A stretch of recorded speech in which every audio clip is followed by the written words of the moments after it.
You make some of those moves at the deadline and you wait and you say, will this one work out? At least for one night, Jensen Lewis, the Guardians, very happy they added some right-handed power in that lineup. Joe Adell single-handedly, man, 6 RBI last night, and Dave hit the longest home run in Progressive Field history since Bradley Zimmer. Ooh. It was 455 feet, about 3/4 of the way up the bleachers in left field. Good to see because, boy, has this lineup been devoid of consistent scoring for quite some time this year. So that was a big one for the Guardians to get right, and really a week or a couple of weeks here in a row that have just not been good for them offensively. Joe Adell has crushed left-handed pitching. That's why they got him. Went out and did it last night. Today, Dave, some day baseball and also a couple of nightcaps that we'll touch on upcoming. But let's start in the afternoon because some featured matchups here, especially the first game of the day. And we've focused a lot on Paul Skeens the last week or so. He does get his start today. Remember, they did push him back to this afternoon to try and work through some things. And let's hope that he's found it because we are going to play the Pirates on the money line for 1.5 units today. Minus $1.49 is what I found on Novig. Come on. Tigers are 13-13 straight up as a road underdog. And it will be Jackson Jobe, the big power right-hander who's going to go here for Detroit this afternoon. Pirates get a big win yesterday off a spectacular performance from Braxton Ashcraft. But I think this afternoon, with the added rest, with the added time to kind of get his mind and his mechanics right, I think Paul Skeens equal to the task, and they finally win a Paul Skeens start there at PNC Park.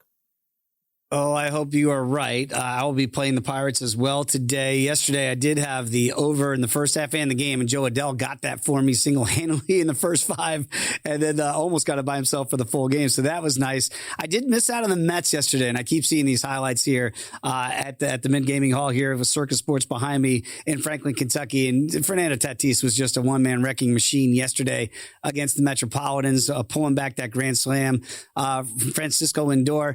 What about the Mets today? Because they're playing very competitive baseball here ever since the trade deadline. Mets today, small favorites, I believe. Are you going to take them with the run here, a little safeguard? Because small dogs rather at plus $1.17, but you can play it a little bit of a different way. Yeah, I actually played this last night, Dave. As this game was going final, I just found that this was going to be a spot, knowing how good the Mets have been at home, and if not for the heroics of Fernando Tatis Jr. yesterday, the Mets might be going for a sweep here of the Padres. And, yes. I actually kind of like getting the run. We're going to play an alternate run line here just for a unit. Mets +1, Dave, minus $1.14. San Diego only a game above 500 as a road favorite straight up. They're 13-12 in that regard. It will be Michael King who gets to start here, 1:10 Eastern. But I do like this recent trend of your baby Mets here. 4-1 at home in the last 5. And as I said, if Fernando Tatis Jr. doesn't do what he does yesterday, this perhaps is a pretty big winning streak and a de facto opportunity to sweep for the Mets. So nice and easy, +1. We get a little cushion here. It will be an opener, I believe. Robert Stock's going to get it, going to get the ball here to start for the Mets today. So again, like getting the run in pocket before we even throw that first pitch this afternoon.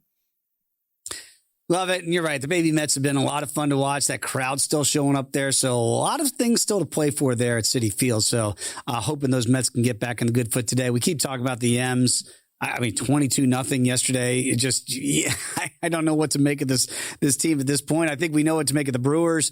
They're hot and heavy trying to get that 1 seed in the National League here. Jensen, what do you make of today's game at Miller Park?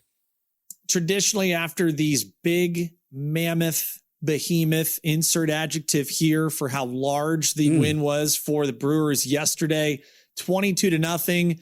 Most times, Dave, you see runs kind of come back to the median here, and the pitching matchup would line up exactly where I want to go today. Mariners will send Logan Gilbert, who has been their best starting pitcher here, not only for the body of work here in the recent couple of weeks, but also for the entirety of the season. He goes up against Dustin May. This total is down to 7 already, Dave. I jumped in on Novig under 7.5 at minus $1.27. Seattle is 9-5 to the under as a road underdog, which they will be this evening at American Family Field. And Dustin May, on his first handful of starts here, coming over from the Cardinals to the Brewers, has been really good for them. So again, this is more a play off of recency bias here, Dave. Usually when these situations present themselves where you just have a lopsided win from one team over another, and then you get kind of this de facto pitching matchup that should, even if yesterday didn't happen the way it did, this should be an under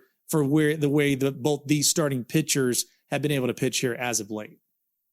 You know, we always kind of kid about VSiN by the books that sometimes you have to get VSiN during the break. And yesterday we were talking about Sugar Diaz out there with the Dodgers and what they might try to do before the postseason to get him right. Well, they put him down. He's going to be on the injured list here for a while. I don't know if it's really an injury. We're just trying to get him some time for his head to clear, but he's not in that bullpen. They survived last night against Colorado 7-6, even though giving up a run in the ninth inning last night. Sasaki's going to be going against Kyle Freeland of the Rocks today. What do you make of this one out there in the Mile High City? I know I'm tempting fate going back for an under here, but the way that Sasaki has thrown, and I actually like backing guys, especially coming in on the road that are not as reliant on their breaking stuff. With Sasaki, it's going to be that splitter. And the way he's gone, Dave, how about the last 5 starts? I don't know if people are talking about it enough. Roki Sasaki has a 2.10 ERA. He's only allowed 21 hits in his last 30 innings to go along with 28 strikeouts. Now he has 12 walks in there, so about 2.5 walks per 9, looking at where that average is right now. But I'll certainly take the limited amount of balls in play, knowing that he has been so good at keeping those extra base hits and just the hits overall. Kyle Freeland has been much better than maybe the statistics will tell you. And, you know, for an offense that it feels like had been dormant for the Dodgers, I know they've broken out here in the last couple of games. To that end, though, Kyle Freeland, his last 3 starts, Rockies are undefeated, Dave. He himself has a $1.27 ERA. So we're going to play the percentages that both Sasaki and Freeland continue their good runs here as of late. So we'll play the under 11.5 at minus $1.13. We will tempt some fade here after 2 overs and comfortable overs in the first 2 games of this series. So I think we get some run suppression with Roki Sasaki and Kyle Freeland on the mound tonight. I know you and I were both watching those Fighting Fish last night there in Philadelphia. They couldn't get the job done. Multiple opportunities. They've really had some tight ones go against them here recently. They're now 4 games back in that wild card spot. Meanwhile, the Cardinals, you know, they just kind of figure out ways here, Jensen. They're only 3 back. The Snakes now are 2 games back here. I'm looking at that National League wild card and the numbers associated. Miami's 11-1 to make the postseason now, 4 games back.